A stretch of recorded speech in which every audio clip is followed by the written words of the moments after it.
Welcome to the Foothills, a Colorado lifestyle and real estate podcast featuring mountain home real estate broker Robert Martin, who has over 25 years of experience assisting clients reach their goals and move forward.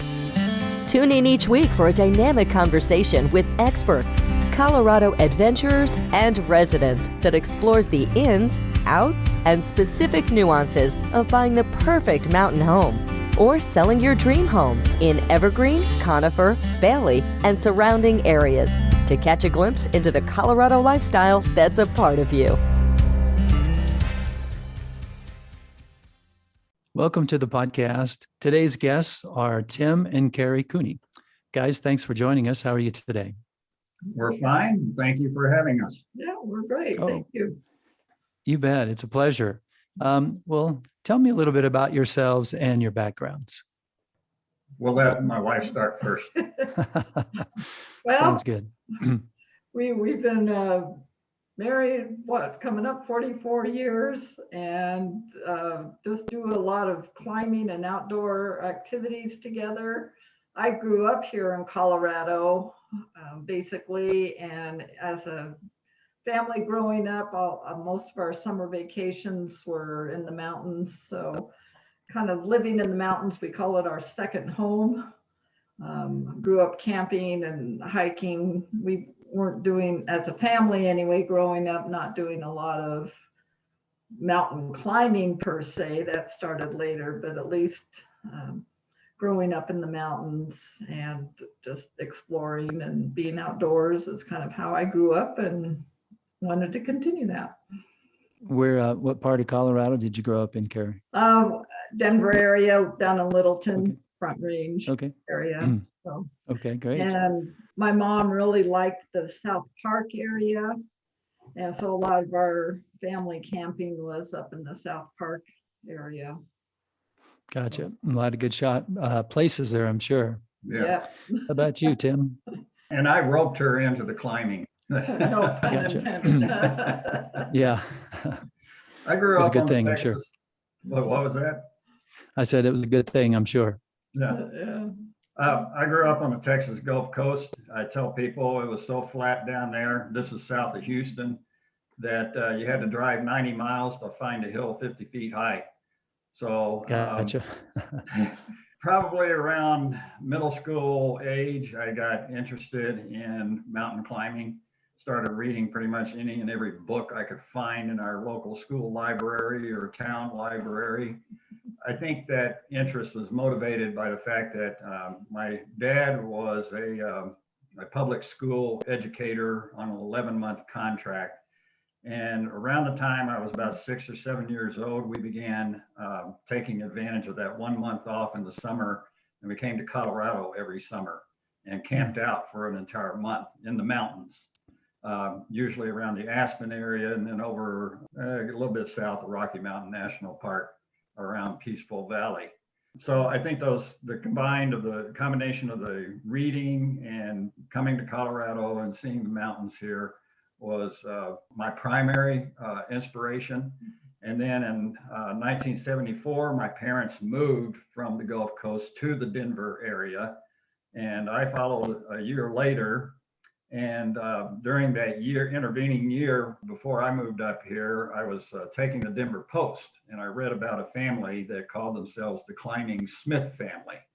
Mm-hmm. And in 1974, 75, there was a lengthy article published about them in the Denver Post about how they climbed all of the 14ers and did it in a phenomenally short number of days for that time. And so when I came to Colorado, I was determined that I was going to start climbing 14ers. So that's great. That's how it all began for me. So when you started out, obviously, you hit all the 14ers and moved into the 13ers. And what exactly do you term peak bagging? Is that simply just getting the peaks? And I know that moving forward and starting the next one? Yeah, I guess some people consider peak bagging a dirty word. Peak bagging, I think, tends to be associated with people pursuing a list. And Gotcha. for a long time, we were pursuing lists. First the 14ers, then it took 25 years to do all of the 13ers. We never set out deliberately to do all the 13ers. It's something that kind of evolved over time. We reached well, we can get into that later, but anyhow, peakbagging is basically just climbing a number of Colorado peaks or peaks elsewhere. And there are websites that you can record your data on and kind of keep track of your accomplishments. So first you climbed all the 14ers, then all the 13ers. So what was it like to climb all of those peaks? Well, grueling, laborious sometimes, but very reward. I don't know. It's kind of one thing, like Tim mentioned earlier, that just kind of evolved. The climbing buddies we were climbing with when we were finishing up the 14ers were kind of pursuing the next highest, the 100 highest of the 13ers, and needed partners. So we would just start climbing with them. And the further along we got, it's just like, well, we're halfway there. We might as well continue. We're 3/4 of the way. We might as well continue. And I guess that's how all that evolved. Well, I know you have a passion for it, but there has to be something inside that drives you to do that. I know when you get up there, it's so beautiful and very rewarding, just to say you did it, but also just the feeling that you have to see the natural beauty. I'm sure that complements your efforts as well. How many 14ers are there and how many 13ers are there? I know there's quite a few more 13ers than 14ers. At the time we completed the 13ers, the accepted number of ranked 14ers was 53. It's still 53, but there's actually, I think, 58 recognized 14,000 foot points that the USGS recognizes. We can talk more about what a ranked peak is if you want to later. And then of the 13ers, there's 584. And that's why it took us about 25 years to get all those done. And I would add to her earlier comment here, yeah, our basic motivation has never been a notch on the belt or a check mark in the book. Our basic motivation is just the love for the high country. Mm-hmm. Like you referenced, it is just the beauty that you see out there. And of course, just the physical exercise, to a chance just to get out, breathe the fresh air, and just kind of get off the beaten path, away from people and the busyness of life. And there is spectacular beauty everywhere you go. Yeah, what a great experience. I mean, we all live busy lives, and to be able to do that over, whatever period of time it is, and just to, take a weekend is really good for your peace of mind. 25 years is a long period of time, but golly, over 500 peaks, that's a lot of bagging to do. So I would add here that we used to live on the Front Range, and you live close enough to the Front Range where I think we can both appreciate how important it is to get away from all of that hustle and bustle and find some solitude someplace. Sure, you bet. No, I totally agree. And I think, and I talk to people all the time that they just, they embrace the beauty and the natural serenity that we have all amongst us living in the foothills, with the wildlife and everything that brings. Mm-hmm. Is there any peaks that stick out for you guys that were your favorites that you hiked? Yeah, we always get that question. Mm-hmm. Our favorite area overall is the Weminuche Wilderness, which is the largest wilderness area in the state. And it basically runs from the Animas River between Durango and Silverton eastward over actually past Pagosa Springs. And within that wilderness are what we consider the best peaks in the state. And right smack dab in the middle of that wilderness, requiring at least a day and a half of backpacking, is Jagged Mountain. And that's been our favorite. Okay. Why do you think they're the best peaks?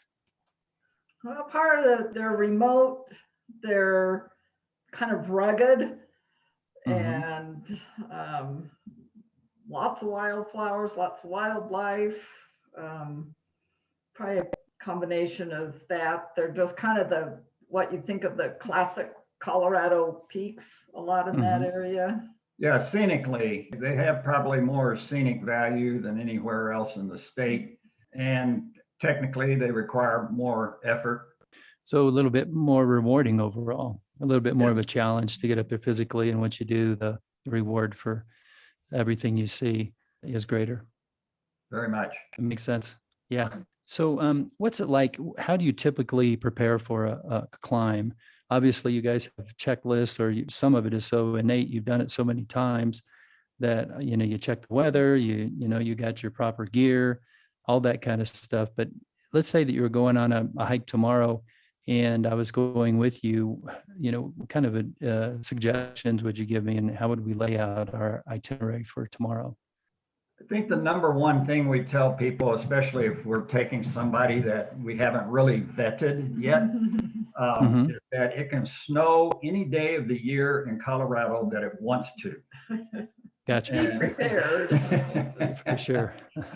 So we tell them bring cap, bring gloves, bring at least a medium weight coat, long pants, rain gear.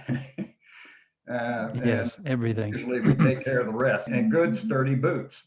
You don't want to be too heavy, right? But you also want to be prepared. Yeah. So you want to have a kind of a balance. Yes, you do have to find that balance. And there's among mountain climbers, there's Colorado Mountain Club especially promotes this, what they call the 10 essentials. Okay. And so we've just rattled off some of them, some additional, or like sunscreen, some way of starting a fire, headlamp, map, of course, some means of navigation. In the old days, there was a compass, and nowadays it's a GPS. Water, plenty of water, Yeah, or a filter. Water and food. Yeah. And a certain amount of excess food in case you wind up having to stay overnight or something.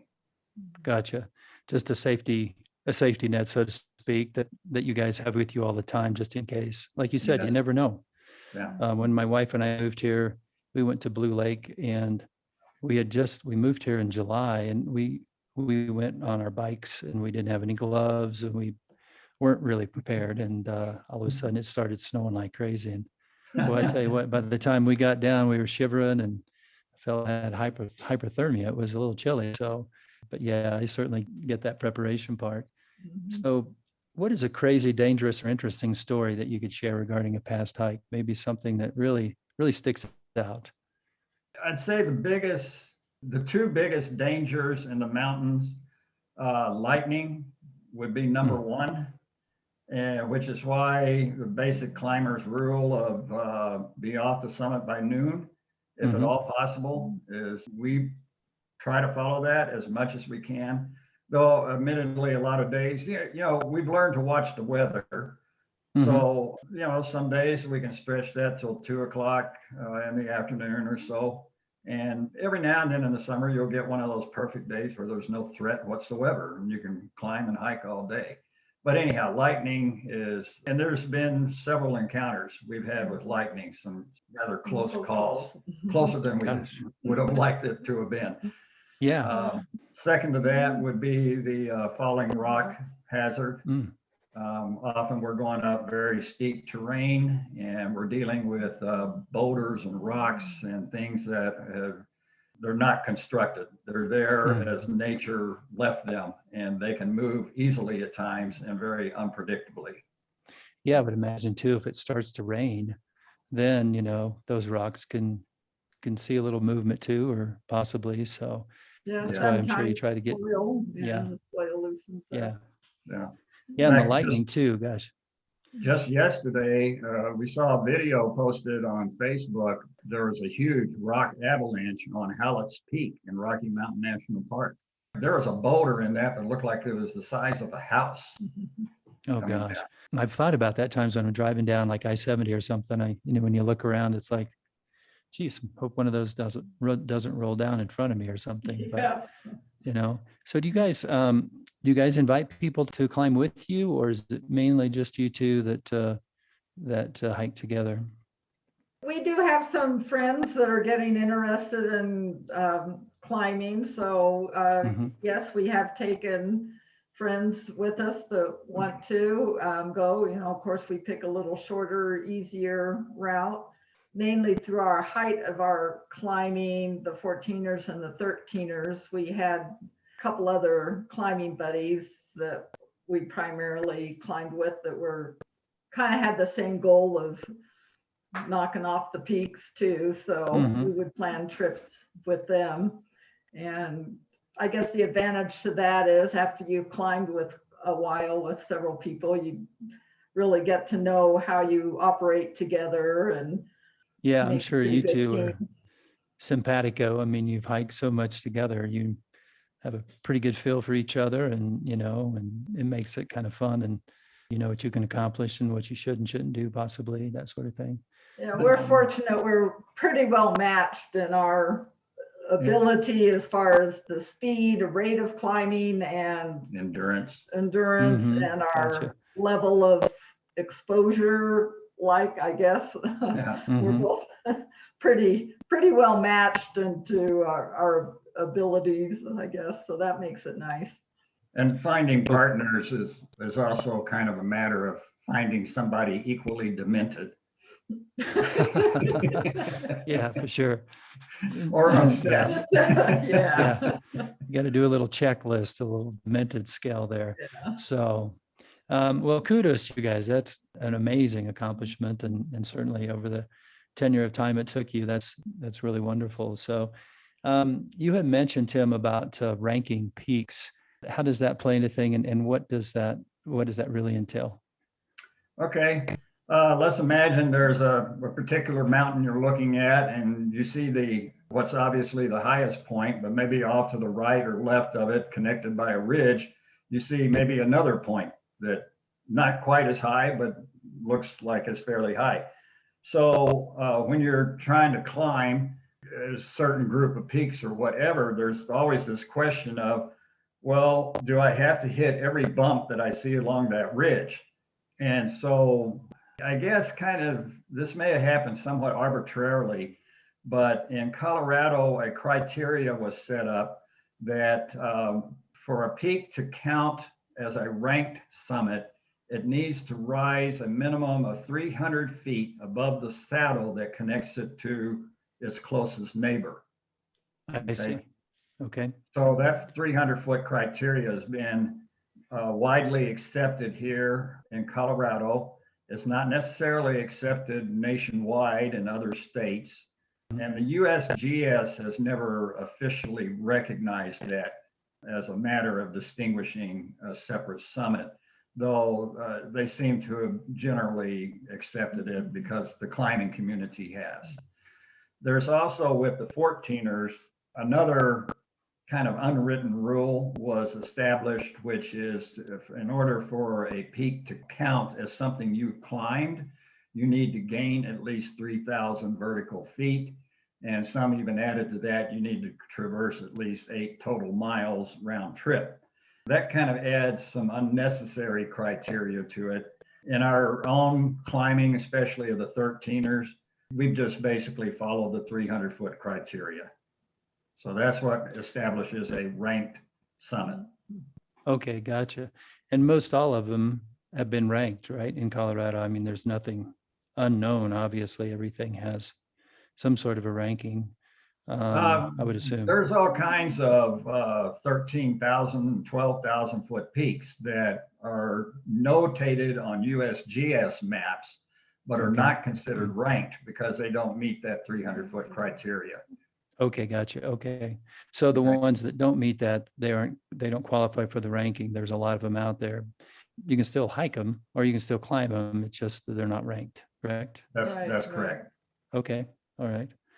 I know a lot of them, Bierstadt and Evans, there's a saddle there that connects those two, correct? That's correct. There's quite a few, so you can hit, if you wanted to, you could hit those probably in a day quite easily. I know I Yes. had some friends that like did a lot of climbing also, and they kind of stayed on the 13ers because the traffic was a lot less than the 14ers. That's true. Yeah, and I'm sure on the Yes. 12s and you know, We're actually, since we've completed the 13ers a number of years ago, we're actually doing 12ers now. yeah, But that's we have no amazing. intention of finishing them all. Yeah. Yeah, is there like a whole bunch of them or Oh, that are yeah, ranked? over Yeah. 600. Yeah, Oh gosh, 690 ranked 12ers. Yeah. Yeah. gosh. Well, I'd say you guys have accomplished quite a bit in the past. So just do it for leisure, huh? So for you guys, it's probably, how long have you guys been, well, you two have been into photography and for a while, and how did you make a career of it? I guess I should do that story. Yeah, that's Okay. more, you started that. Right. So. For 15 years, I had my last job here in town, I had for 15 years working at a wholesale greenhouse. The owners decided to put that greenhouse up for sale. And so it was taken over by another organization that resulted in virtually all of the employees that worked at that greenhouse being laid off, terminated. And I was among those. That was in 2013. And so my wife and I had a conversation about, oh, well, I'm 60 years old. What do I do with my time now? It's kind of hard to go out and start a new career, find a new job. And so the second question was, how do we take what we've been doing as a hobby and turn that into something that could keep me busy and out of trouble was, I think, more the goal. Yeah. And so the two things we came up with was one, to establish the Climb 13ers website and make that information available to all the climbers out there. And then the second thing was to take all of the photos that we had accumulated over the years and see if we could put those into retail sale. So I think for 5 or 6 years now, we've been selling for photography through a local gallery in Palisade. I don't know if I can mention the name or not. You tell me. Sure. Yeah. Yeah, that's fine. It's Yeah. called the Blue Pig Gallery. And it's Okay. been in existence in Palisade now for, I think, going on 9 years. And Okay. there's all kinds of art there, and we're just one of our 2 or 3 photographers in there. That's wonderful. What a great way to share your experience. Like you said, Carrie, just going up there in the peace and serenity, and you get a snapshot of that when you're hiking and climbing, and you can share that with people. Yeah, that's wonderful. I would also add, if I could, Yeah. we've also done live presentations, especially here at the Mesa County Library, through a group called the Armchair Travelers. So we've often presented our photos and things like that, just as a dialogue of what it's like to get up in the high country. And we've also done some That's great. freelance writing for local publications here as well. And you can whet people's appetite with that, and they can take it from there, huh? Yeah. So can you talk about your company and how it's evolved into including bike and river tours as well? Well, Yeah, we're not sure what you mean by bike river Okay. tours. Okay, got you. That's not something you guys do then. no. No, we it's just don't more the offer climbing. any tours. Okay. No. Okay. All right. But we have I had, participated in, we also do road biking, mountain biking. So we participated in, there was one ride called Bicycle Tour Colorado that was similar to Ride Okay. Rockies. Okay. All right. Sounds good. So this may be a silly question because of all of your climbing you've done, but what is your favorite thing about living in Colorado? I assume. We'll let her answer and then I'll answer.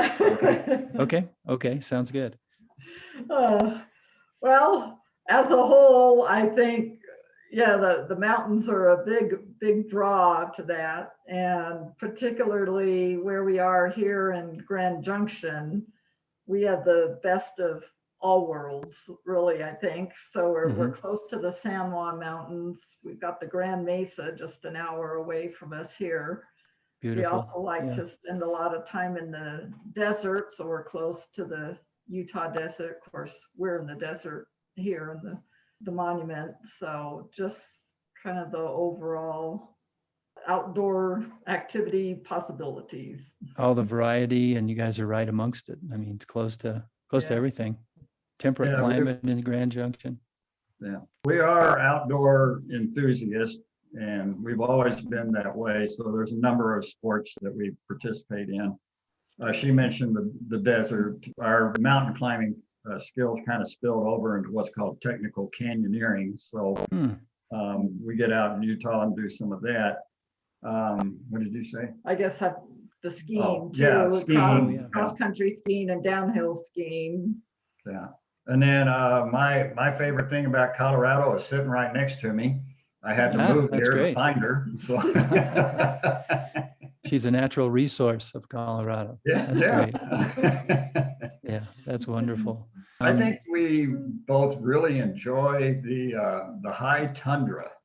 That's unique to Colorado mountains. We've been in some other mountains in other states, and you just don't have the expansive tundra areas. And all the wildflowers in it. Yeah.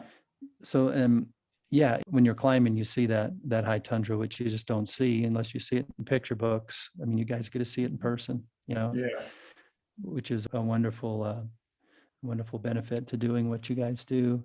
So is there anything I didn't think of that I didn't ask that you guys would like to share? So we just had an experience yesterday that for us encapsulates one of the main reasons we're out there. We were in the Weston Pass area, which is the southern mosquito range between Fairplay and Leadville. And the summit we were going to do is a high 12er. It was a very easy tundra walk up. As we were beginning our hike, we spotted off in the distance, at least a mile away, a very large herd of elk. And elk are very sensitive creatures. Typically in our encounters with them in the mountains, you cannot get closer than a quarter mile with these animals before. And if you've seen them, they've already spotted you. For sure. We headed off in a direction. The wind was blowing such that we knew we could stay downwind from them so they couldn't get our scent. And we kind of took a more circuitous route to get toward our peak without spooking the entire herd. And we got over to a place where we took a break sitting on some rocks, and the herd was still about a half mile away at that point. But there were 3 cow elks that decided that they had seen us and they wanted to investigate us. And since they weren't getting our scent, they weren't sure if they should be afraid of us or not. And so we just sat there while these 2 of those cow elks kept on trying to find ways to get closer, and they were peering over a ridge, sticking their necks up, looking at us and getting closer and closer.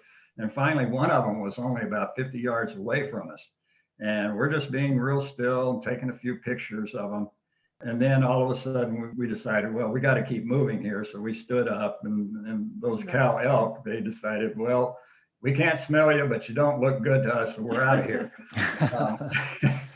And so they sent the signal to the rest of the herd, and the rest of the herd took off and went up and over a saddle on the north side of the peak we were trying to get to. And that put them out of sight. Well, we continued on our hike, got all the way up to the summit of the peak.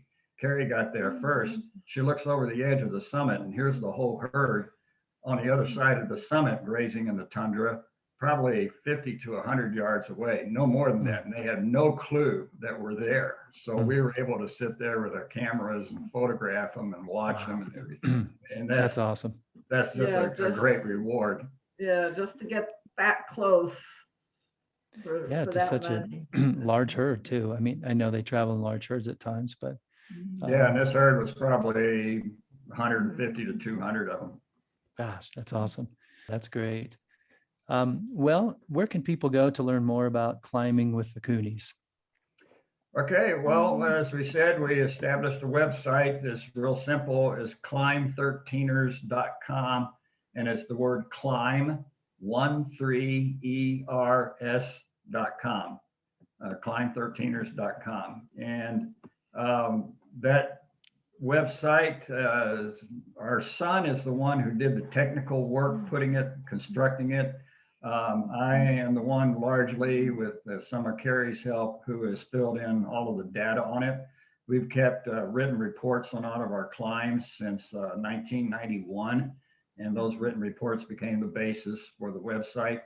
The advantage that our website has over others is that the routes that we describe are routes that we actually did and completed, and you don't have to wade through information about so-and-so left Denver at such and such a time and stopped at some restaurant and then forgot his water bottle and had to go home and bring it back.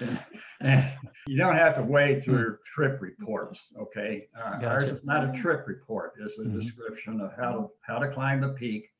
And there's lots of sortable data on there so that you can pick a peak based on the rating of the peak, the difficulty rating of it. You can select a peak based on whether a passenger car can access the trailhead or you need a higher clearance vehicle or a four-wheel drive. Wow, You can sort by quadrangle if you want to go to a certain area. So anyhow, there's lots of ways to sort the data and come up with whatever you want to take or whatever peak you want to do, whether or not it's good to take the kids on. Are you going to see wildflowers? You know, just all kinds of information, and maps are available on it as well. Wow, that's great. So, gosh, if anybody's considering, any peak in Colorado, 13 or 14er, certainly would be worth the time to visit your site and just look at your information and your interpretation of the hike and the climb and preparing for that. Definitely want to be prepared, but what great information. So thanks for sharing that for everybody. That's great. You're welcome. And Yeah. It's not limited to just those who want to climb peaks because of all the trailhead and road information in there. And we give a lot of information about where you can camp as well. So if you're just looking for a weekend in the mountains and a different place to go, this site can be helpful to you as well. Well, that's great. Well, thanks a lot, guys. I really appreciate your stories and you taking time today, Tim and Carrie. And I hope you guys have a great summer and bag a few more. Well, you're very welcome, and we appreciate the chance to be on your podcast here. Thank you. You bet. You take care of yourself. To the Foothills, a Colorado lifestyle and real estate podcast. On the podcast, I interview real estate experts, Colorado adventurers, and residents who enjoy the serenity and lifestyle of living in our mountain communities. Tune in each week for a conversation that explores the ins and outs of buying the perfect mountain home or selling your dream home, and catch a glimpse into the Colorado lifestyle that's a part of you.